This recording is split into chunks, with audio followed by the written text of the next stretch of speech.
أما بعد فقد قال رسول الله صلى الله عليه وسلم أيما امرأة المرأة إذا صلت خمسها وصامت شهرها وأحسنت فرجها وأطاعت بعلها فلتدخل من أي أبواب الجنة شاءت. وقال رسول الله صلى الله عليه وسلم خيركم خيركم لأهله وأنا خيركم لأهلي أو كما قال.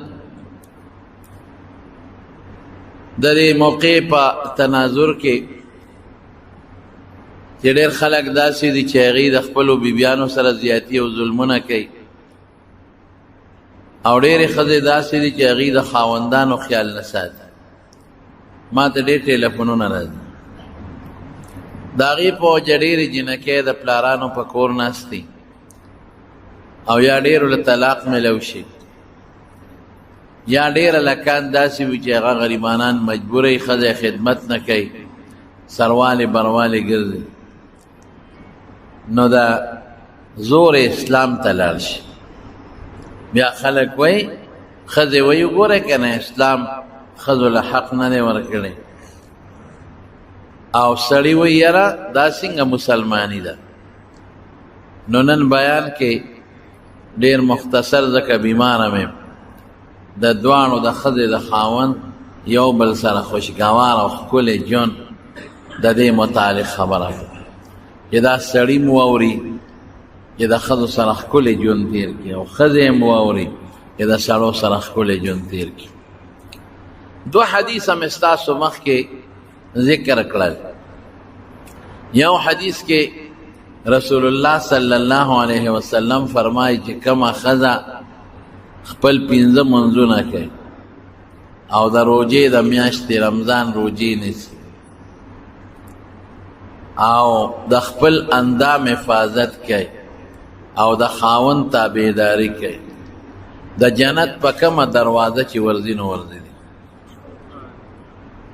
اوس د دې دپاره دا شوه چې ته به د خاوند تابعداري کوي په ګناه کې به یې نه کوې په نارواو کې به یې نه کوې. او خاوند څه وایي رسول الله مبارک فرمایي بهترین انسان په تاسو کې هغه دی چې خپل کور ښځې بال بچ سره خي او زه په تاسو ټولو کې د خپلې ښځې سره بیبیانو سره او د کور د خلکو سره خیمه. نو خاوند به ښځې سره ښه سلوک کوي ښکلی ژوند به تېروي باغي کېږي به نه او ښځه به د خاوند تابعداري کوي بغاوت به نه کوي نو ښکلی ژوند به تېرېږي. د دې نه خشته ژوند بیا نشته. قاضي شریح دا د حضرت عمر فاروق رضی الله عنه زمانه کې قاضي و. تابعي دی خو ډېر نیک سړی دی او قابل سړی دی او بیا د حضرت علی رضی الله عنه زمانه کې هم قاضي و. یعنی تابعی دی صحابه شته دا نه چې نشته.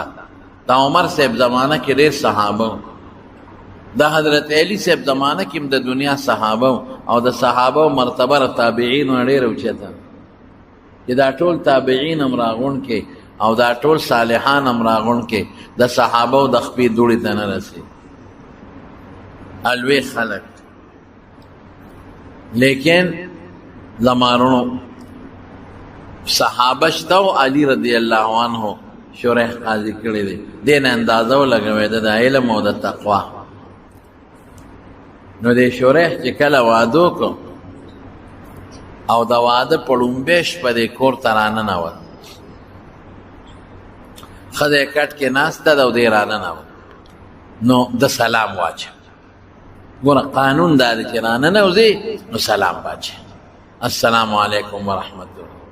دا به نه وی چې ښځه په ما سلام واچه نه کور ته چې ته ننوځې ته سلام اچوه. که ښځه که بچي دې وي ډېر خلک دی چې ښځې نه تمه کوي چې ما ته دې سلام وکړي او چې ونه کړي ښه ما ته دې سلام ونه وي. د بچو نه تمه کوي چې ما ته سلام وکړي او چې وی نه وي نو بچو ته غوسئ ما ته سلام ونه وي. چې بچي راننوځي بیا د هغې حق دی چې سلام واچوي چې ښځه راننوځي د هغې حق دی چې سلام واچوي، چې څوک ناست یو بل پرې راشي به لومبې سلام واچوي. ښه ده اوس ته کور ته ننوتې، السلام علیکم ورحمت الله، سلام به اچوي، په ښځو به م اچوي، په لوڼو به م اچوي، په بچو به م اچوي، ستا حق دی. تا تمه به نه کوي چې بچي راته وایي چې بابا سلام علیکم، نه، ته چې ننوځې حق ستا. که هغوی مخکې شو ډېر اخره د هغوی به ډېر ثواب وشي، خو هغوی په ځان مه مخکې کوه، ورته سره السلام علیکم ورحمت الله، ګوره کور کې برکت به راشي. نو چې دا په لومبۍ شپېدې ورننوت نو ده وی السلام علیکم ورحمت الله. زمونږ په وطن کې یو رواج دی، ښځه خاوند له پخپو پرېوځي، دا په شریعت کې ګناه ده، پخپو به نه پرېوځي خاوند. ډېر خلک یې پخپو زر پرېوځي، پخپو ولې پرېوځي؟ سجده لګې، سجده خو د خدای نه ما سوا بل چاته ګناه ده، حرامه ده، او بعضې موقعو کې شرک. نو دا پخپو پرېوتل پکې نشته. اوس هم ګوره ډېر خلک داسې انګور راشي څخره له پخپو کېني او خواخله، او چې پرېونځي نو بیا ورته غوسئ، وایي ته ما له پخپو پرېنوتې. نه، پخپو به چاله هم نه پرېوځئ، لاس به ځمکې له نوړئ، او نه به پخپو پرېوځئ چاله، دا به نه کوئ. او که خواښې دې په کور کې په مور دې په کټ کې پرته او خپې دې وله ښکل کړې او زور وله کې پروا نشته، تندې دې وله ښکل که پروا نشته، کټ کې پروتي مور یا پلار او انسان ولا زور کوي، او د محبت په بنیاد ولا لاس ښکل کی، تندې ولا ښکل کی، خپې ولا ښکل کی، هغه زور ته خواص هم ټیټېږي. دا رکو نه ده، مقصد زور دی چې د مور له چاپي کومه، نو دا ټیټېدل خو پکې شته که نه؟ چاپی ته خو مور خو راته خپې نه شي اوچتولی چې ورېږه د سپېمو ته رلی اوچتې کړم ته به ټیټېږې، نه، نو ماله به زور کې زور چاپي راغلی ده په شریعت کې، نو چاپی له ټیټېدل شته چې ټیټېږې ما، نو که د هغې کې خپې ولا ښکل کړې هم پروا نشته.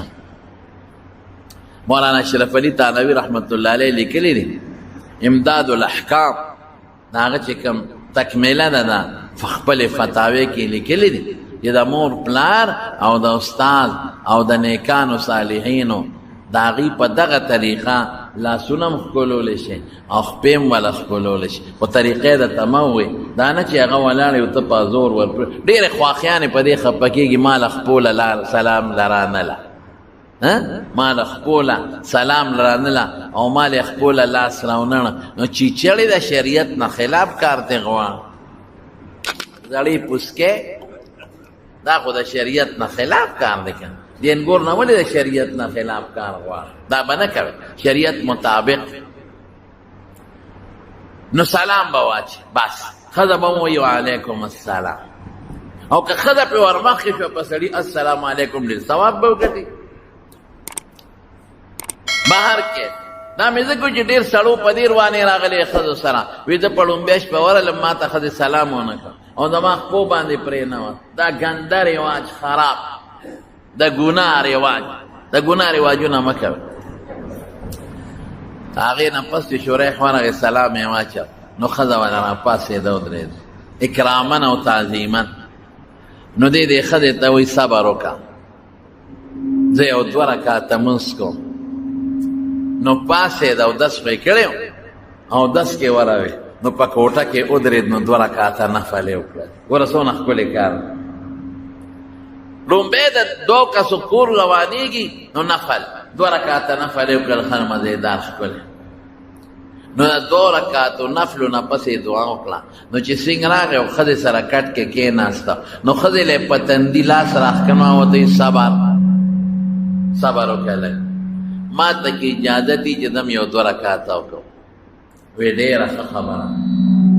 نو ښځه پاڅېده، نو ښځې م 2 رکعته نفل وکړل او اودس یې وکړل اول، نو 2 رکعته نفل یې وکړل. زمونږ ښځې اودس کولی شي، بیا خو سرخي سپېدې خرابېږي، رنګونه خرابېږي. د رنګونو نه مخکې اودس وکړه که نه، د رنګونو نه مخکې اودس وکړه چې ډولۍ ته خېجې د هغې نه مخکې 2 رکعته نفل وکړه. الله په دې نفلونو او په دې مونځ خوشحالېږي چې الله خوشحاله کې نوې کور دی د خدای او پکې دله خوشحالۍ پیدا کړي.